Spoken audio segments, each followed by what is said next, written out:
structures in the publishing industry. And as always, you will retain 100% of the rights to your book. I was looking to find a company that I could trust, one that assisted in the editing process completely.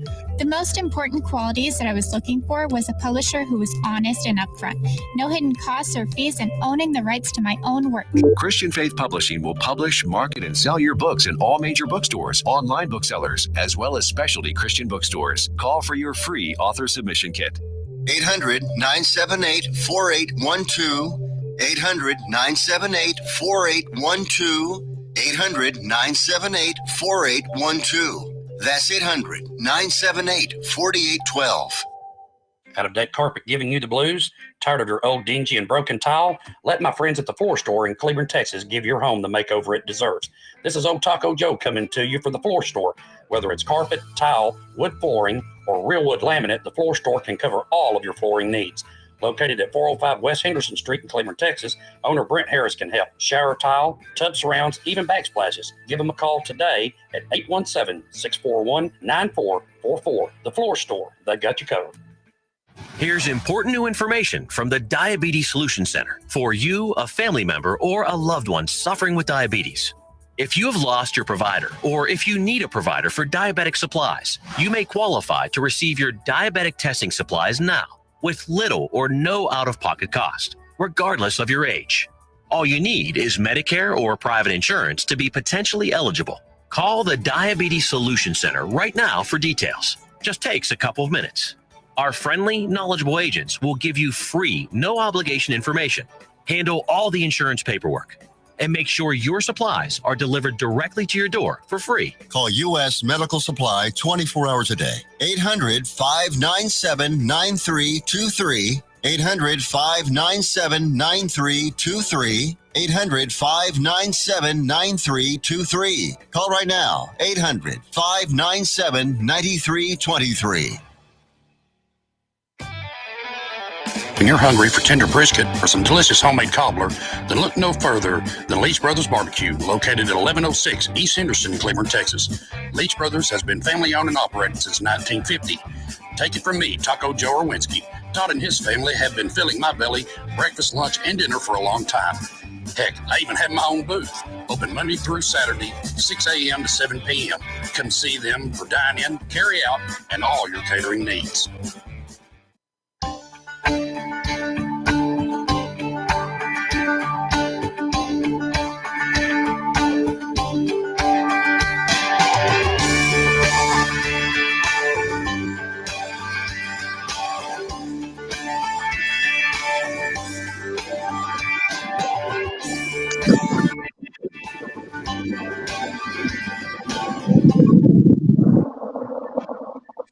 Now I can hear you. Now you can hear me?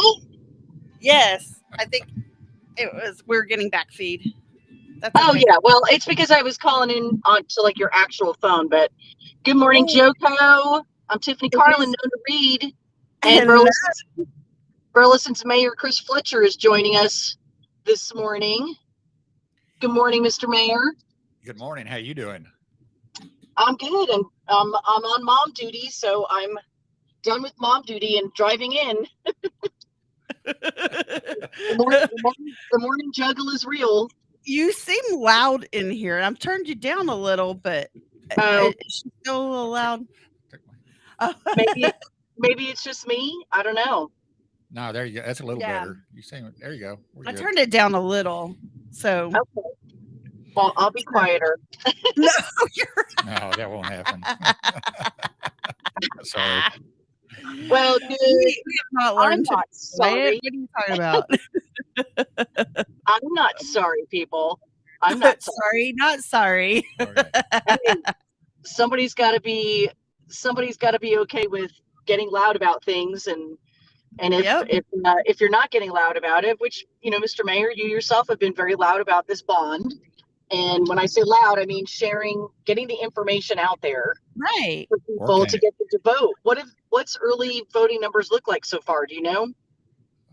Compared to a town of 50,000 people, not that sad. Great. Yeah, I blame that a little bit on our. We don't have a good communication system. We count on social media or our website, and in a fast-paced world that we're in, we need to get the communication out in front of them better. So, and I don't know the answer to that. I really don't know. So, do you find that being at your special session early yesterday, getting all the information that you got from your marketing department, which they're doing a great job. This is not criticism that I'm about to share, but what I want to share numbers like 2020-2021, we had 6 million views of our posts, a 6 million person reach on Facebook alone. The challenge, I think, and yeah, go ahead. You got to remember, when you say views, this is people checking on their water bill, are they past due on this, or do they owe money? Do they, what's going on at the brick? What's going on at there's a lot of activities on it, and I understand 6 million views because but that wasn't your website. I go in there 3 times to find out one thing. So she said that was the website. It was that number was Facebook. That was social media. That was not the website. And so, and I'm right with you, because even that number is skewed. And so it concerned to hear that without that actually being broken down into true analytics, so that yes, staff might think that, wow, we've got 6 million people going to our Facebook page. I mean, that's a lot for 1 year. They must know what's going on. And so I feel like that number does not accurately, and I know it does not accurately explain how many people are actually engaging in the information that the city's putting out there, such as bond information, election information. And so, how did you feel when you were being told those numbers sitting up there? Okay. If you're going to go to the city website to check on the bond election, first of all, you need to realize there's a bond election. I mean, I don't wake up in the morning and go, I think I'll go see what election's going on today. Right. You understand I what I'm saying? wish people would right now. How do you get in front of the people? And I'm going back to my digital signs, of which we've got some good information coming in on that.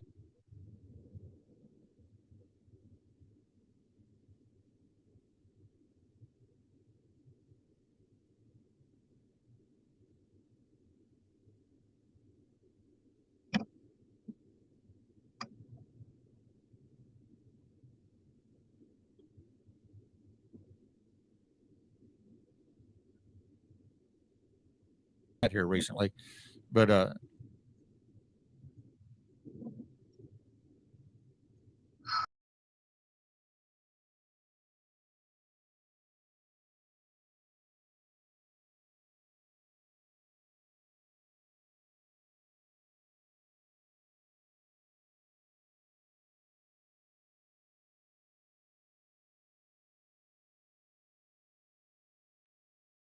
right. I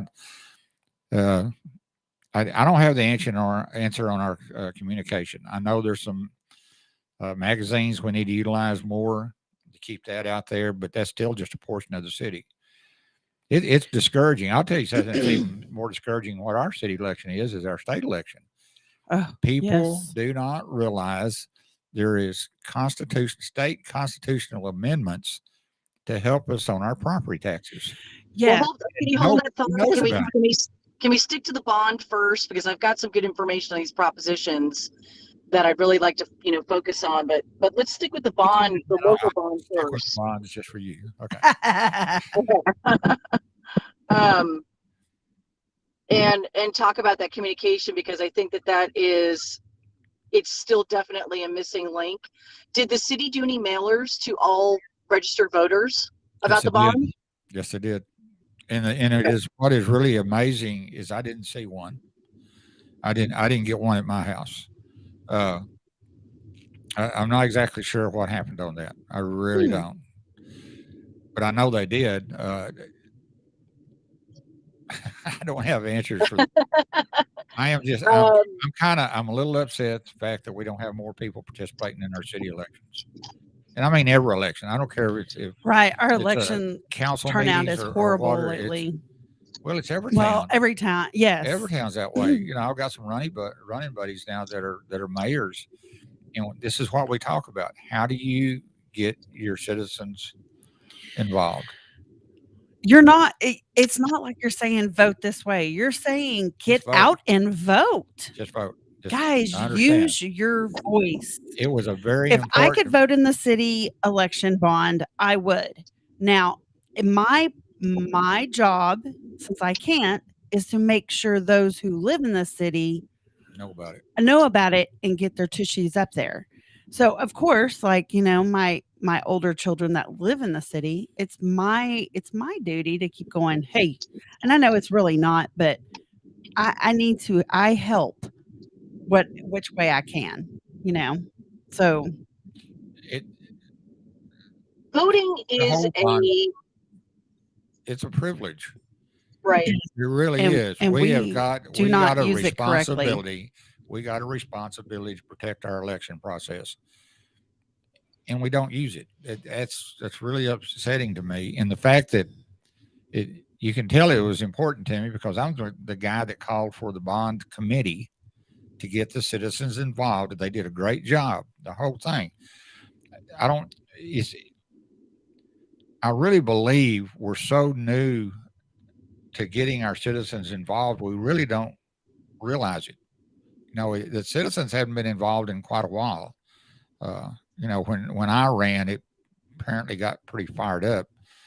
But the national election was a huge boost to that voter turnout, and none of us can ignore that.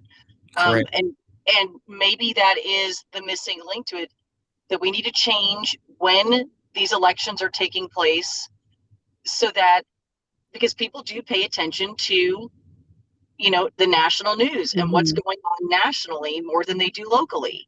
So if it means we have to piggyback off of those in order to get people to notice what's going on, you know, then so be it. But how do you make that happen, Chris? Can that be, you know, changed to be? Our term limits are different than federal and state. And I'm guessing on this.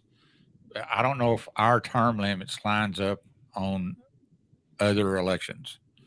You know, it's a great deal. But then when you get an election, is the city election going to get overshadowed by the national election? These are just questions. I mean, I'm kind of getting blindsided on this subject, but it's a fair question. Should we try? I just think we just need better advertising on our elections. We could do that with digital signs, real easy. And I think people just don't. I mean, can you tell us, has there been any wait lines? Apparently not, because there's not that many. No. So here's the thing. If you live in the city, they're open 7 to 7 today. Yes. This is the last day of early voting. This is the last day of early voting. And then Saturday, now there could be a wait if you wait till Saturday. So I would encourage you, if you can go early vote, go early vote. Go out today. You have till 7 p.m. tonight. Go vote. And it's at the Senior Citizens. Right across from Why do I Warren keep Park. wanting to say Senior Civic Center? I don't know. People say the same thing. So the Senior So you'll be starting to use that place. Yes, I will be. As of tomorrow, I think I'll be put in it. Nona's going to sign up. Yep. Hi. We have some guests about to wash windows, I think. I think you just realized we were on air. There you go. So, did we lose Tiff? No, she's talking to the window washer. Oh, okay. I wonder if she has her key. So I can't wait to get on the proposition, because I did the Constitution amendments did a lot of work yesterday because my sister-in-law had brought this to on Facebook, the attention. And then I was doing all these candidate interviews and looking for the ballots, and I couldn't find this. And she kept saying, Nona, you should be having to vote on this too. And I'm like, where? I can't find it. And then you and I had a conversation last night or yesterday, and I was like, oh, no. I'm determined. I mean, I called Secretary of State. They said they were getting a lot of slack. It's because how it reads, people don't understand. So elderly are calling in, going, I need you to explain this to me. And she was having to send them to the senator. Yes, it's confusing. Yeah. So, hopefully we can. Is there anything on that bond that you want to discuss before we move to the propositions? Well, there's not on the city bond. Or the city bond is very good. There's not anything on there. The tax rate is going to continue to go down. City has nothing to do with valuations. That's the CAD. Right. The city's looking really, really good. The bond itself has no frills. There's no flowers, no bushes. There is a 10-foot sidewalk. It is not like on Irene where we got curbs in the street. It's just a large sidewalk for the kids. Right. It's up on the curb. It's nothing like I don't like on Irene. It's all about the roads. We got Hewlin Street has got a railroad track going over the road. The road goes under it. It floods every time it rains. It floods so bad that we put gates on each end of the road to keep people from going under it. That's how bad it is. Right. We got 3 subdivisions out there that uses that road. When it rains, every one of them gets on Wilshire. So we need to widen Wilshire itself. We need double lanes at Lakewood, which is already done. We just got to connect it. That's the reason it's so cheap on that project. I'm just tons of fixing this, fixing that, tweaking that to get our roads done. And for some people who are just tuning into road situations, some of it is TxDOT, but some of it is the city. But the city does the design work to get further up on the schedule. Right. We pay for the engineering as an incentive for TxDOT to get here sooner. Okay. There was a that's great information. The chamber luncheon was good. One guy asked a question: how long will it take once if the bond gets approved? How long will it get all of this stuff done? And we're projecting everything will be done in 5 years. That's pretty aggressive. The police department, aggressive. The police department has a property room, which is where they keep all the evidence. It's over 80% filled. So if the bond doesn't pass, we got to figure out somewhere to put this evidence stuff. Right. And that's a major undertaking. So there's a lot of things going on. There's not any frills. There's not basketball courts or parks or anything like this. Is basically we have a parks group for that. These are needs. Yes. So understand that these are needs, not wants. Yes. So make sure you understand that. Go to the city the city website. It does have a bond, www.burlesontexas.com Burleson TX. TX. I'm sorry. Let me take this over. Yeah. Well, you go ahead. Okay. You can access the bond package on burlesontx.com/2022 bond. Yes. There's also on the back of it is some QR codes that you can click on with your camera, and it even gives you more details. And did we ever post that one up there? Yeah, there's one on the door. There's one on the door too. If you want, nobody's walking by JoCo Community Radio. We're not down in Old Town anymore. We just saw the window guy. So also understand that's because he was talking to me. I know. Yeah. Understand that the bond is going to be again at the Senior Citizen Center. Right, that's the only place. And then this is what stinks. You have to go to the municipal, sub courthouse. Gosh, dang it. The Burleson sub courthouse. Yes. Across from Burleson High School. Yes. Sub courthouse to vote for the amendment on No. the State. Constitution. It's their The state. proposition. Okay, so this It's is what I know, but we got to Constitution keep them. amendment. We got to keep them I totally know, but separate we because we're gotta going to make really but we confuse also people have on where to to make vote. sure people understand they got to go to vote two Well, different places. here's my question. Why did the city, because I missed this, why did the city choose the senior center to do this this proposition, this bond We had no election? idea what kind of. If you remember in the last election, there's a rule that you can't electioneer within 100 feet of the building, okay, or the entrance. Okay. And we had all these little things going on in the plaza and all the little arguments and all. At the senior citizens, the parking is close enough that can't happen. Okay. We had no idea what the turnout was going to be on the bond or anything like that. And we made the decision that the senior citizen was the way to go. Because you didn't want electioneering We don't want outside? it's too hard on the voters and stuff like that. And we still on the next city elections, which is going to be me and some others. We don't want that election process where our voters have to go through with electioneering out front.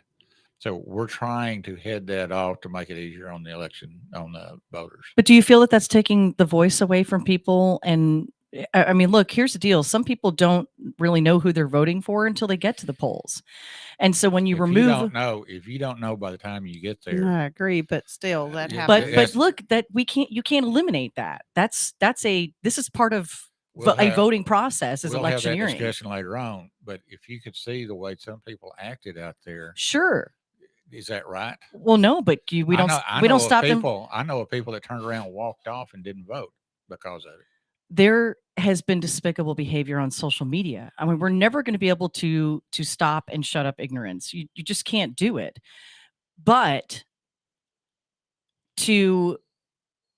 I think that you're going to have a way less voter turnout because of where voting is taking place this year. See, that's a gray, and I hate to tell you, that's a gray area right there. It is, but we don't know which way it's going to go. But I know that people walked off and didn't vote because they didn't want to go through that stuff. But how many voters walked away and didn't vote? That's the thing that's the number you really need to know. How many voters walked away? I would have liked to have seen a poll. How would you find that? Do a poll. How many people chose not to vote because of election? We can't, out of 50,000 people, we can't get but 600 people to vote. How are you going to do the poll? Well, that's where you do use social media, or you do use mailers and get that information out there, or you send out a text. I mean, getting all of these voters onto city voters into one texting group, county voters into another. I mean, we already have it. It's happening. You can sign up to get these text messages from the city already. So these are things that we should be utilizing, and I'm just giving you ideas. I'm not trying. But people have to sign up for it. Some people, most people, a lot of people, and I know y'all find this hard to believe, but a lot of people don't even go to Facebook or social media. I agree with you. I am in a 1,000% agreement with you. The city, not the county, not the state, should not be relying on social media to do their advertising to reach people. That is part of it. Nobody's going around and going, correct, I'm part of it, not just all like of going it. to, I'm not going to go to the city website to look for certain information. I'm not going to go to the city's Facebook page or their Twitter to see what's happening today. You have to get people to go to that one place where information is at their fingertips, and that's on their phones. Well, Nona and I was talking about this. I don't know if you heard it or not, but I don't wake up if you don't plant the seed just through advertising, through marketing, whether it's on a sign somewhere that we don't have any signs out about our bond. Right. Why not? I know the firemen did it, and they put everything they had up, but I think they went with big one signs, sign. and I hadn't seen them. And that's on me too, because they asked, what do you need? And I didn't. But I don't think that's the responsibility of the fire department either. The city should have spent money to advertise this bond election. Maybe so. I'm just saying, I don't think saying that that's falling on any one person, the marketing, whoever, but that was something that was actually said to me by multiple people, that there's no signs. I saw one fireman sign and sitting on my property on Renfro. So why did we not spend money on that and advertise? Let's get off that subject and you'll see what I can do today. Okay. I mean, cause you still got, you still have to May 7th, but I mean, Saturday. To me, that was, if you don't have the digital signs, and we don't have them yet. I don't want to throw anybody under the bus. Right now, Well, we're not. Nobody's We're throwing not. anybody under the bus, but look, it's our responsibility too to talk about how are you going to reach the voters if you're not advertising for a bond election. It's different when we've got runoffs that are going to happen on the 24th, and so and there's teachers that are running right now, not teachers, school board members in other cities, and city council is also has some in runoffs too in other cities. cities, and those signs are up. And those signs are getting information out there. And it does get people to go to the candidate's website to learn about the information. I mean, this is one of the best put together bond package. Is that not amazing? It is amazing. The problem is that it's not in the hand of every voter. These QR codes should have been on banners all over the city. That would have been one of the best way for someone to, pull up to HEB and there's a sign. Oh, we have a bond election coming up. Let me hit that QR code with my phone. Right. And I don't think that there's a generational gap in using your cell phones to get this information out anymore. I think, hey, there you go. So I mean, so I'm just saying, people were not getting as of last Saturday, someone I know who voted. As of that time, there had only been 480 people who have early voted for this bond. I think you just said 600 now. Yeah. Yeah. Well, if you look at one machine, they changed the machine.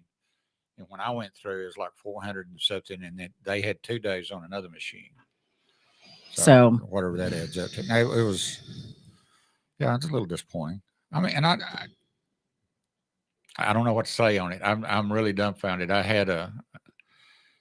I wrote this post about how disappointed I was in people not voting. I saw it, and it was well said, by the way. I just this is your town. Do it. And one of the things that I'm really kind of chapped about is how many negatives we have from people that don't even live in Burleson. Right. Well, look, I'm a positive for it because, and I can't vote in the city. But I'm a business owner, and everything that the city does, because my businesses are located inside the city limits, it affects me.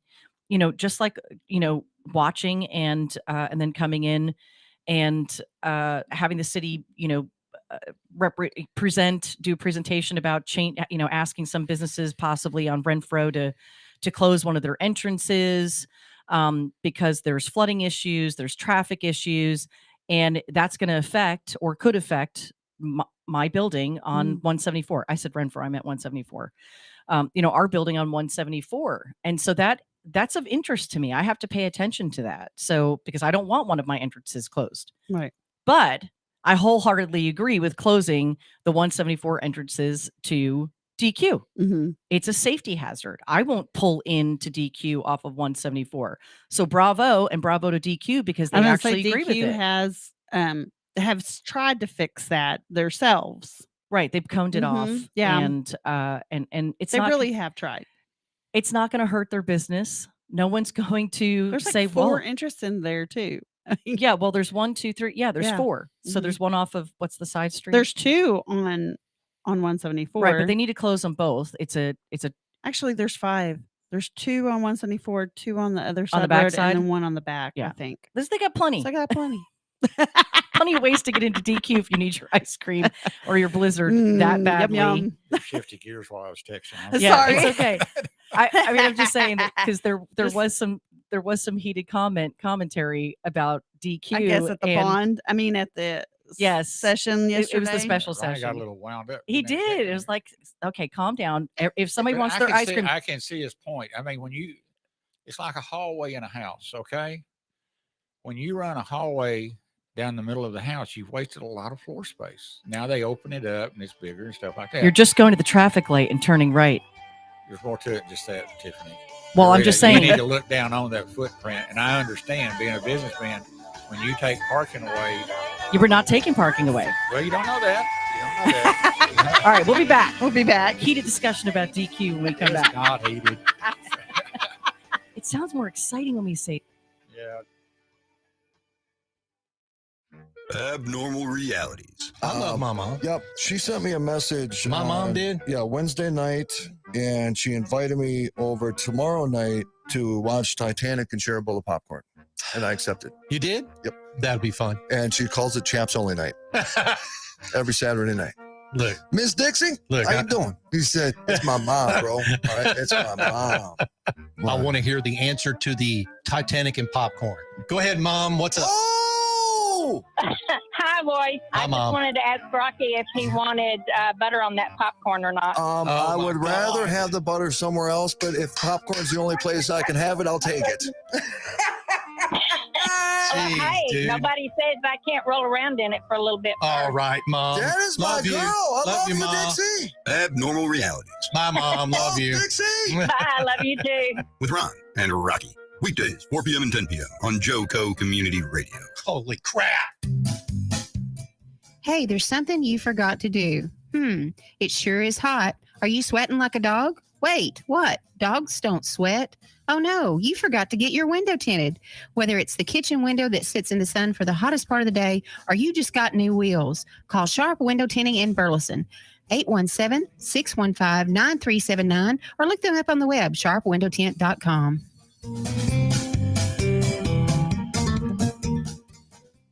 Fast Track Student Loans can get your student loans out of default, stop any wage garnishments, stop collection calls, and stop seizure of your tax refund. Give yourself a break. Stop the stress and get your student loan payments down to as little as $25 a month based on what you can afford to pay. 800-709-4395, 800-709-4395, 800-709-4395, 800-709-4395.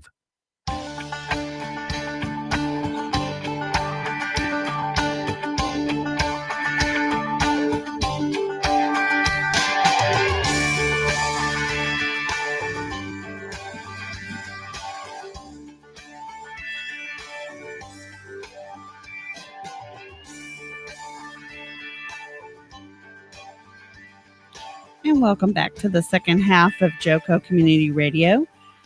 JoCo Community Radio is proud to be the voice of Johnson County, Texas, and is live 365 on the TuneIn Radio Network. To listen or simply watch, simply go to tuneinjoco.com to choose where and how. The JoCo Community Radio app is available for free on Android or Apple devices. Simply search your store. Check out our lineup and more on jococommunityradio.com. This episode and more is brought to you by Patriots Claims. Oh, Lord, my talking today has been horrible. Making your insurance work for you. Reach out to your Texas sales rep, me, Nona Reed, at 844-TEX-HAIL, 844-839-4245. And we've been I know West Texas has been getting hit like crazy. They did. Yes. They did get some storms. So hope everybody's safe out there. I'm Tiffany Carlin with Nona Reed, and our guest this morning is Burleson Mayor Chris Fletcher. Thanks for joining us, Chris. We were having a heated debate about the DQ parking lot. But okay, so here's my thing. We did Chris. rock, paper, scissors, don't agree. No, I'm just kidding. Here's the thing. So when you close those two entrances on 174 to the DQ, okay, you're not losing any parking because there's no parking in that frontage. You're just closing it off and making it so that people can't pull in off of and it's a dangerous situation because I've been on that drive-through coming from the actual parking lot side, the side road, and then people will try and get in line coming off of 174, and it's dangerous. They'll start to create a line out onto. It's kind of like Whataburger. Sometimes you see their line go out onto You have 174. changed the whole narrative of this conversation. I know, The only I'm thing just I telling said you. is I kind of agreed with Ronnie. I The property know. owners has the final say on some of this stuff. I think reducing some of the ports into businesses is going to help. Oh, I think that- I don't know if it's going to speed the traffic up on 174. I hope it does. But my big deal was, beautification of Wilshire, getting those culverts cleaned up and get more efficient. I would like, and I went out and talked to Eric yesterday. I caught him. I'm all for putting, sidewalks in front of our business that goes Absolutely. across there. HTO is pretty enough. And We have people who frequent, and it's really interesting because they'll walk at our conference room. The law office it's curved, and we'll have people that will just walk literally right up against the glass when they're cutting across. So I'm hoping that this also gives them just a safe place to y'all walk. will be losing an egress too, won't you? The We way it laid out, it looked like it was coming down to one on, because the picture. we're not losing it. We will not agree to it. We will not agree to that, because you want everybody else to take the bullet, but not you. Is that what you're saying? No. DQ, I agree with DQ because it's a safety hazard. We don't have that many. We're not a retail business. So, but we are. So you're exempt from helping one Wilshire. No, because we're not a problem. We're not causing problems with the traffic. We don't have 20 cars pulling in and out at one time of our business. That'd be we're not a Fast retail Taco, business. Whataburger, and Dairy Queen. Yeah. They need more help. Yeah, in my opinion. When we wrap this up, everybody on Wilshire, but Tiffany and Todd. No, where they're looking at is you have 5 entrances into where Bell's is. I really don't know the details. Yeah. I looked at it all. This is one of the things that I've changed on council. We write policy. We don't micromanage anymore. No, Eric's great about that. Todd was just concerned that we hadn't gotten a call yet, and then this. Well, it's just starting. Yeah, it's just starting. I mean, this is a major process, and that was just the budget presentation that we saw yesterday. Awesome. Okay, let's talk about the Constitution. I'm trying to find my thing. You're so snobby towards me about my property. I have a renter that I have to think of. Don't make it such an easy target. We have. We have 2 separate businesses, and those entrances are literally split by concrete and a big sign. So it's not like we can close off one and create one in the center for our 2 businesses, unless the city wants to give us $2 million to do it. I want the best thing for you. I really do. But sometimes you need to lean on other people that know how to do that better than us. Oh yeah, well, and Eric's going to be great at it. He will. We're not the council is very sensitive to the citizens and especially our businesses. We understand what they do for us. So right. We're not going to push anybody around. So unless you're an easy target. Right. All right. So one of the things that we started to talk about this morning too is that other than the local elections that are going on, there is a state constitutional amendment election going on as well.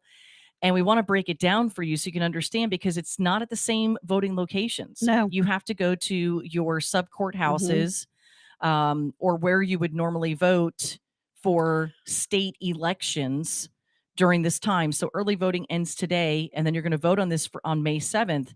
And so we want to explain to you what these 2 Texas constitutional amendments are. They could lower your property taxes. Right.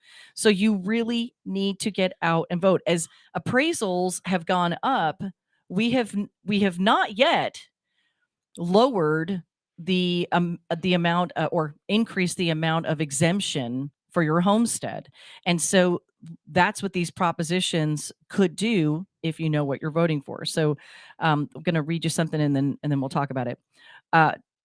Public schools in Texas are funded largely by the local property taxes, and as property values soar in Texas, many property tax bills are also poised to grow.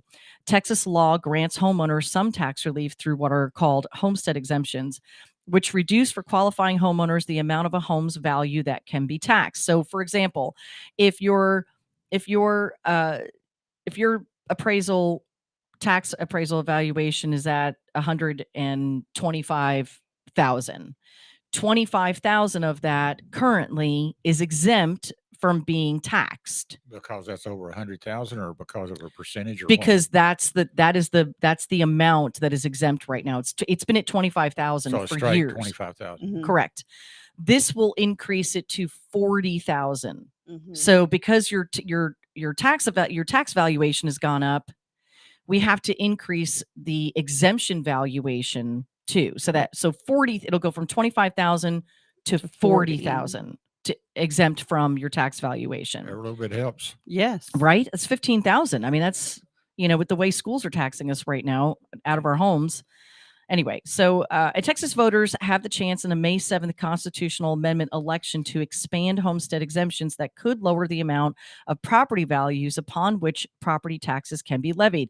This is where it can get extremely confusing if you do not understand what Prop 1 and Prop 2 are, and you show up at the polls and you're trying to read this on your ballot. It's confusing. Forget it. Oh, You yeah. go, they want to increase that to 40,000, and immediately people are going to vote no, because they're right. seeing an increase and not understanding that that's an increase in deductible, in deduction, in exemption. Yes. Okay.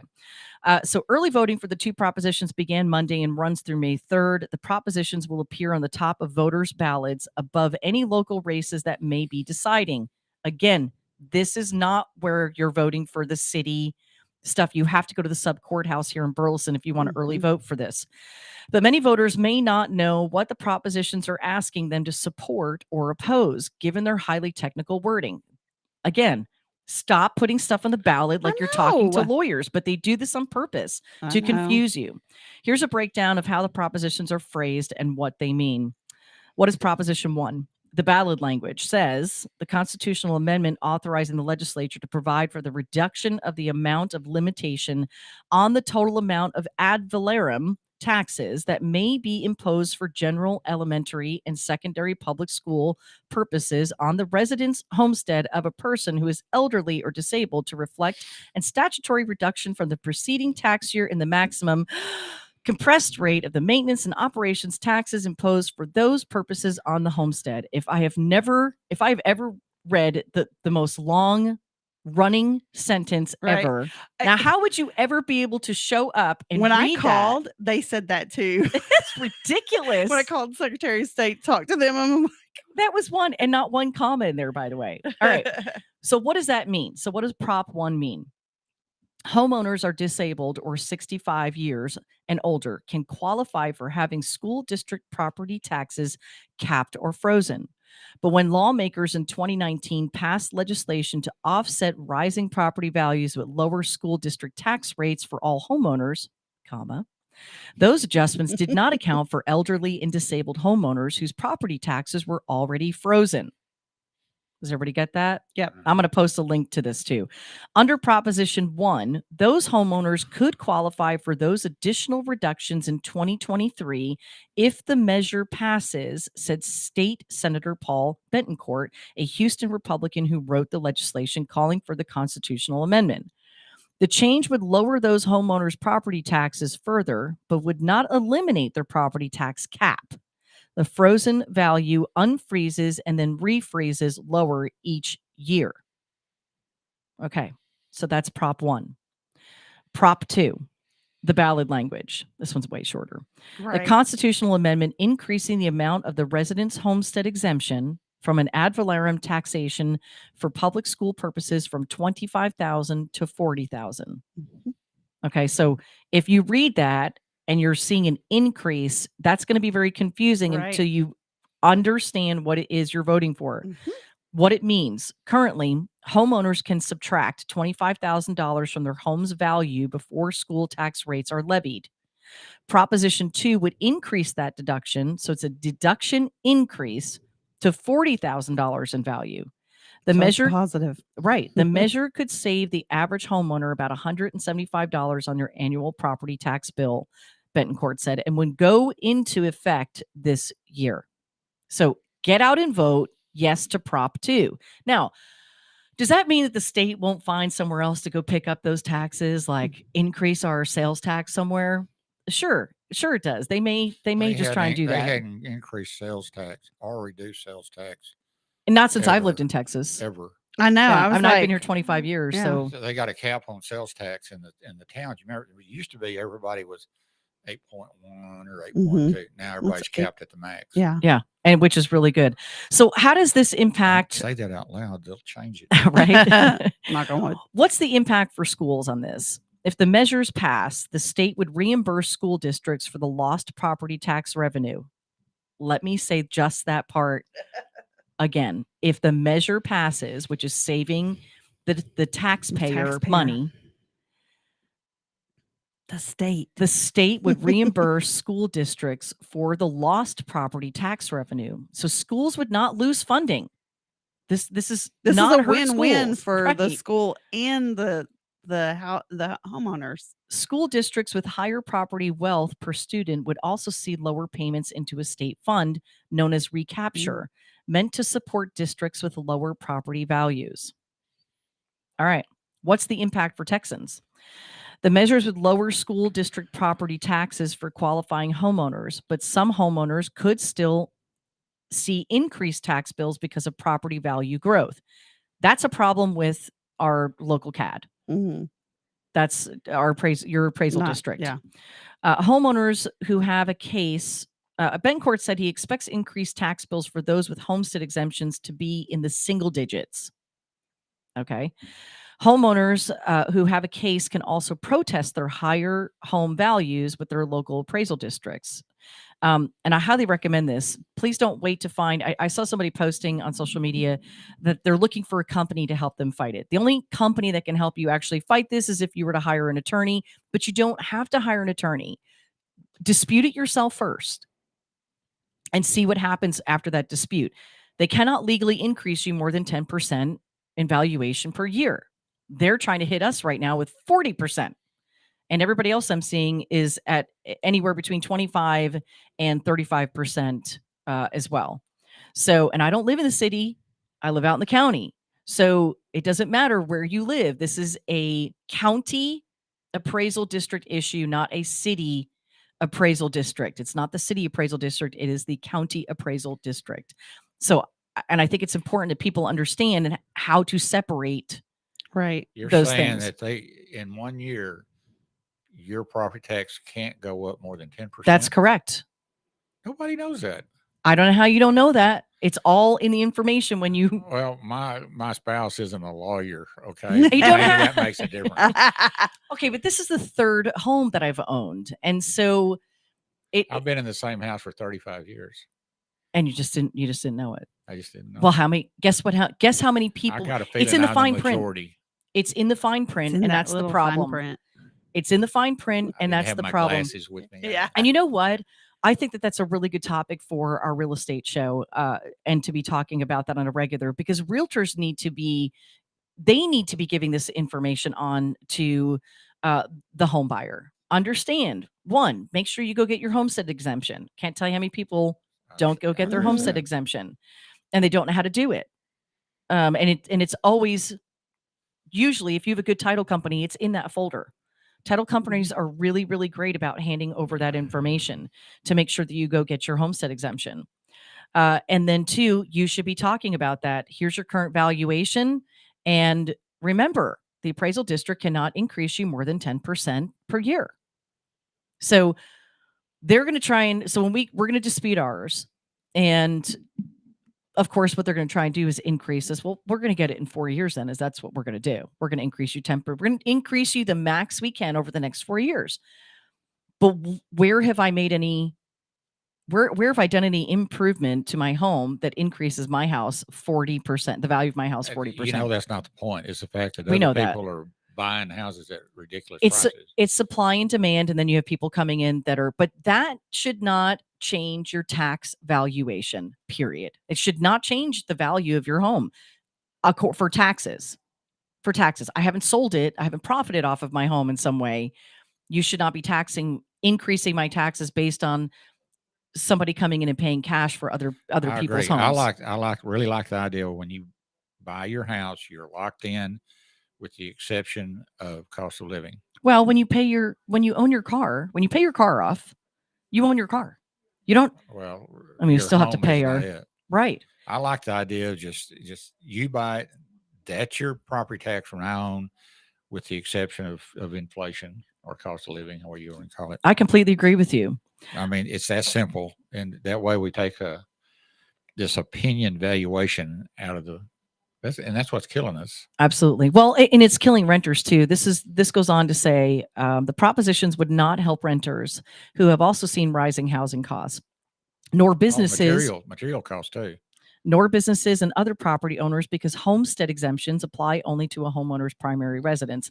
So it's not going to help, the business properties that I own, and it's not going to help the renter because people say, well, renters don't pay property taxes. Well, they do.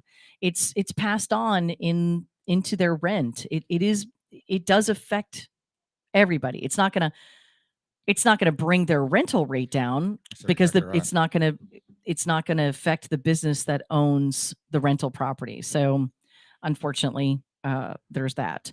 How would the state fund these changes? Prop 1 would cost the state more than $744 million from 2024 to 2026, according to a fiscal note from the Legislative Budget Board.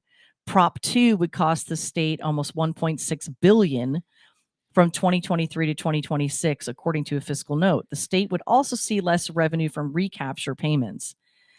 When state lawmakers passed Prop 2 in the fall, Bentoncourt outlined a plan to use $4.4 billion in surplus funds to pay for initial costs, but plans to cover future funding if it's unclear. The state is sitting on a large amount of money because it didn't spend everything that was available to it, said Dick Levine, a senior fiscal analyst for Every Texan, a liberal learning think tank. So immediately it will be able to cover the costs, but over the long term, no. They did not increase state revenue in order to cover the loss of local school property tax revenue. How do you fix that, right? I mean, Bentoncourt told the Texas Tribune he believes the state can cover the costs with strong economic growth and revenue from sources such as the state's sales tax. Did I tell you? Texas doesn't have a state income tax, right? For instance, New Jersey does. We paid both. We paid both. There's not property and income. Yeah. There's nothing I see that would indicate that we don't have the money for this in really both the near and long-term future, he said. Texas House and Senate leaders set aside $12 billion in surplus revenue and $3 billion in federal stimulus funds to pay for tax relief during the 2023 legislative session, despite a federal ban on the use of stimulus funds for tax breaks.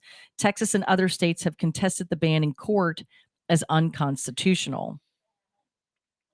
So could we see an increase in sales tax? Could they try and make up that money?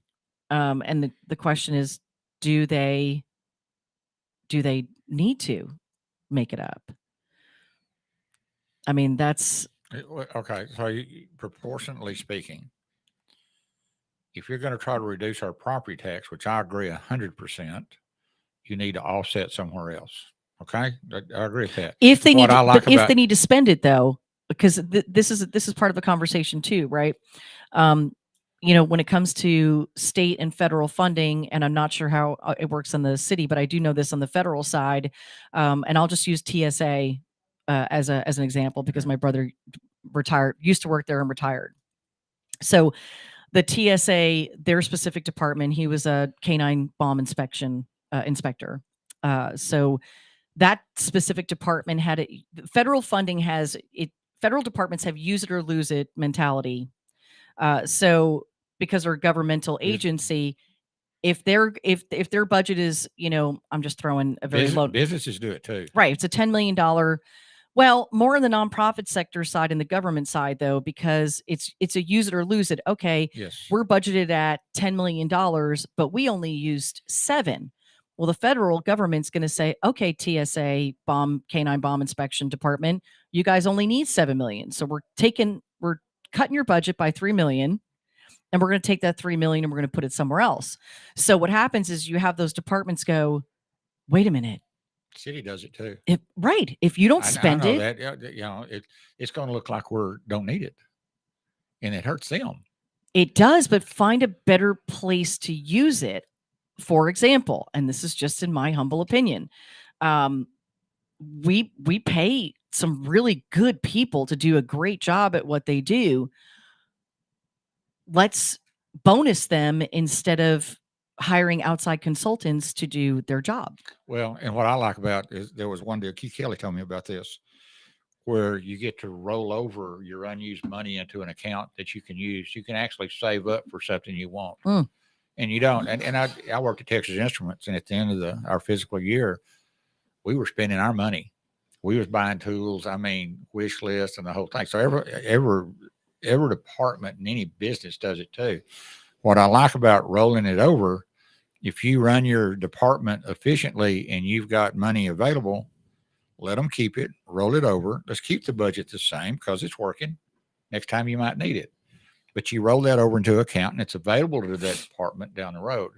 And that doesn't put you on a, I don't know where to go with that. Well, it's reallocating funds. It really is. It's still making it available to that department, but they're not going out and buying something they probably don't really need. It's just a wish list. Right. That's not mine. Oh, I don't know. Could be mine. I don't know.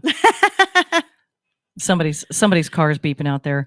Well, I mean, I think this is really powerful information. Just to recap, if you're voting on local elections, after you vote on the local elections, no matter where it's being held in whichever town you're in, you need to then go to your sub courthouse or wherever early voting usually takes place for a statewide election and vote for the propositions for Prop 1 and Prop 2. Vote how you want. I don't know how anybody would not want to vote yes to Prop 2 to increase your tax valuation exemption from $25,000 to $40,000. This is the first increase we've had in that number in forever. Prop 1, I want to read this again. Homeowners who are disabled or 65 years older can qualify for having school district property taxes capped or frozen. So under Prop 1, those homeowners could qualify for those additional reductions in 2023 if the measure passes. So in my opinion, if you want to lower your property taxes, yes, Prop 1, Prop 2 here in Texas, but you got to get out and vote. Right. And there's no information about this constitutional amendment. Is absolutely mind-blowing. So when I stepped out, it was actually Secretary of State calling me back from me doing my research yesterday. And if I was Mariposa, I'd be loading the buses up. Right? I know, right? Well, but here's this too. I find great disappointment in our school districts because they have not told people about this. Now, and the thing is, if you want a future bond passed for your school or a current bond for your school district being passed, I would be pushing people to get out and vote for this because they're not losing money. The state will make up for the money that decreases from your exemption, which is an increase in our valuation exemption, right? From 25,000 to 40,000.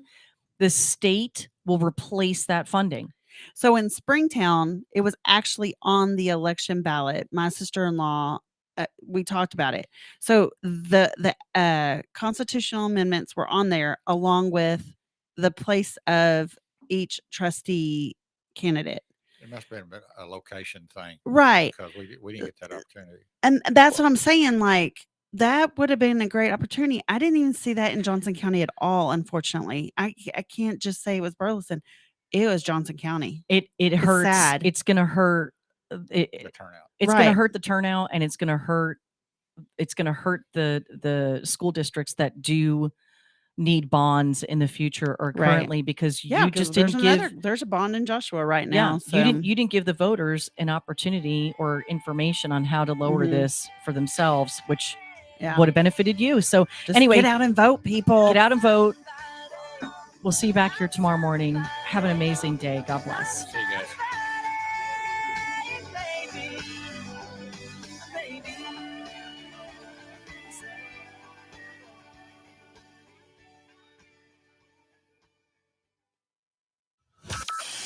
From Burleson to Venus and Grandview to Godley, this is the voice of Johnson County. JoCo Community Radio. Hey, Jill,